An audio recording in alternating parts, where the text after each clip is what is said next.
L'environnement, le réchauffement climatique est au cœur des débats à la conférence internationale qui se tient jusqu'au 11 juillet à La Réunion, l'île de La Réunion, dont un tiers de l'électricité vient des énergies renouvelables. Elle fait figure d'élève modèle en la matière. Reportage sur place, Nicolas Châteauneuf, Bruno Giraudot. C'est un bout de terre posé au milieu de l'océan Indien. La Réunion, une île baignée de soleil où le vert est partout, où l'eau coule en abondance, où la chaleur du volcan fait trembler la terre. Un endroit parfait pour produire de l'énergie sans pétrole ni charbon, de plus en plus cher. Et ça, les Réunionnais l'ont bien compris. Depuis quelques années, ils mettent tous sur leur toit des chauffe-eau solaires comme celui-ci. Pour avoir de l'eau chaude toute l'année uniquement grâce au soleil, la famille Daer paie un crédit de 20 € par mois. Un choix écologique et économique partagé par un tiers des foyers réunionnais. Grâce au soleil, on a la possibilité d'économiser ou sur l'électricité ou sur le gaz. Donc ici, en tout cas à La Réunion, c'est assez évident. Dans cette usine, on fabrique 4000 chauffe-eau solaires par an, à 2700 € pièce. Les carnets de commandes sont pleins et grâce à un système de crédit d'impôt, le patron espère bien en installer sur tous les toits de l'île. Quelqu'un qui construit une maison, par exemple, en ce qui concerne la question de l'eau chaude, ne se pose plus la question de savoir sur quelle énergie il va se baser. Le réflexe chauffe-eau solaire est devenu naturel.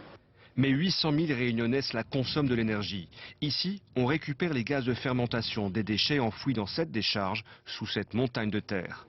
Au même endroit, 27 000 panneaux solaires sont en cours d'installation, sous les yeux de Jean-Louis Borloo, convaincu que la Réunion peut être un modèle pour la métropole. Si on ne réussit pas à La Réunion, avec en plus toute la biodiversité qui est ici, si on ne réussit pas à La Réunion à faire du développement durable, on réussira nulle part au monde.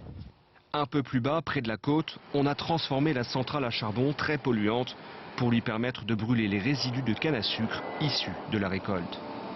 Plus haut, près des plateaux, ce sont des dizaines d'éoliennes adaptées aux régions cycloniques. Pour résister au vent de 250 km/h, elles peuvent être couchées en moins de 45 minutes. De nombreux autres projets sont à l'étude, comme ceux qui visent à récupérer l'énergie des vagues de l'océan ou la chaleur du volcan. Tout cela dans un seul but, faire de la Réunion une île sans pétrole d'ici 2025. L'environnement, le réchauffement climatique est au cœur des débats à la conférence internationale qui se tient jusqu'au 11 juillet à La Réunion, l'île de La Réunion, dont un tiers de l'électricité vient des énergies renouvelables. Elle fait figure d'élève modèle en la matière. Reportage sur place, Nicolas Châteauneuf, Bruno Giraudot. C'est un bout de terre posé au milieu de l'océan Indien. La Réunion, une île baignée de soleil où le vert est partout, où l'eau coule en abondance, où la chaleur du volcan fait trembler la terre. Un endroit parfait pour produire de l'énergie sans pétrole ni charbon, de plus en plus cher. Et ça, les Réunionnais l'ont bien compris. Depuis quelques années, ils mettent tous sur leur toit des chauffe-eau solaires comme celui-ci. Pour avoir de l'eau chaude toute l'année uniquement grâce au soleil, la famille Daer paie un crédit de 20 € par mois. Un choix écologique et économique partagé par un tiers des foyers réunionnais. Grâce au soleil, on a la possibilité d'économiser ou sur l'électricité ou sur le gaz. Donc ici, en tout cas à La Réunion, c'est assez évident. Dans cette usine, on fabrique 4000 chauffe-eau solaires par an, à 2700 € pièce. Les carnets de commandes sont pleins et grâce à un système de crédit d'impôt, le patron espère bien en installer sur tous les toits de l'île. Quelqu'un qui construit une maison, par exemple, en ce qui concerne la question de l'eau chaude, ne se pose plus la question de savoir sur quelle énergie il va se baser. Le réflexe chauffe-eau solaire est devenu naturel. Mais 800 000 Réunionnais la consomment de l'énergie.